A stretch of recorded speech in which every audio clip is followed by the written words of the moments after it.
पालकांनी तक्रार दिली नाही म्हणून पोलिसांनीच केली तक्रार दाखल। पोलीस उपायुक्त विजयकांत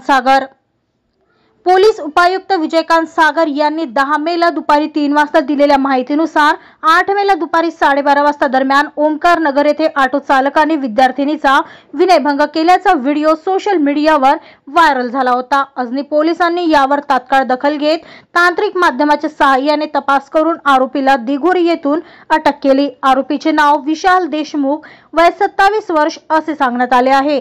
पीडितेच्या पालकांना या प्रकरणी पोलिसांनी तक्रार करण्यास सांगितले असता त्यांनी तक्रार करायला नकार दिला। या प्रकरणी पोलीस हवालदार अनिल बाभळे यांनी दिलेल्या तक्रारीवरून अजनी पोलीस ठाण्यात आरोपी विरुद्ध गुन्ह्याची नोंद करण्यात आली असून पुढील तपास अजनी पोलीस करीत आहे। याबद्दलची अधिक माहिती पोलीस उपायुक्त विजयकांत सागर यांनी दिली आहे। अशा पद्धतीचा जो व्हिडिओ एक आम्हाला प्राप्त झालेला होता, ज्या पद्धतीची घटना होती अतिशय म्हणजे गंभीर बाब दिसत होती। त्या अनुषंगाने आम्ही तत्काळ टीम बनवून आम्ही शोधाची प्रक्रिया चालू केली होती।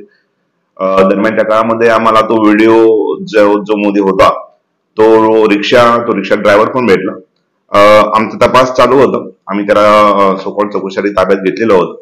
दरम्यान आम्हाला ते पीडित मुलीचं घर पण माहीत झालं आणि त्या अनुषंगानं आम्ही पुढील कायदेशीर प्रक्रिया करण्यासाठी ते जे पेरेंट आहेत तर त्यांची तक्रार घेणं अपेक्षित होतं, परंतु ते झालेला प्रसंग आहे तो खूपच म्हणजे संवेदनशील आणि धक्कादायक असल्यामुळे ते तक्रार देण्याच्या स्थितीत नव्हते। त्या अनुषंगानं आम्ही पुन्हा त्यांनी वेळ मागितलेला होता आणि काल पण ते पुन्हा वेळ त्यांनी काही तक्रार देण्यासाठी ते आले नव्हते।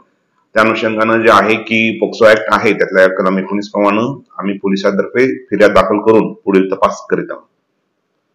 यामध्ये आरोपीला अटक आहे आणि आपल्या माध्यमाने पालकांना काय राईट, काल गुन्हा दाखल केलेला आहे, आरोपीला अटक पण केलेली आहे।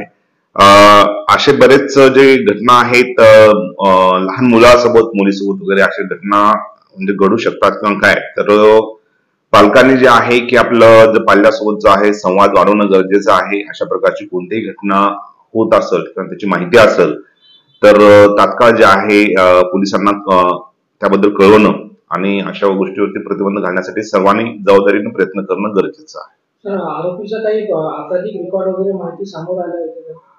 आरोपीची जी आहे की आपण प्राथमिक माहिती घेतली तसं कुठलं क्राईम रेकॉर्ड नाही, परंतु आपण अधिकचा तपास करीत आहोत।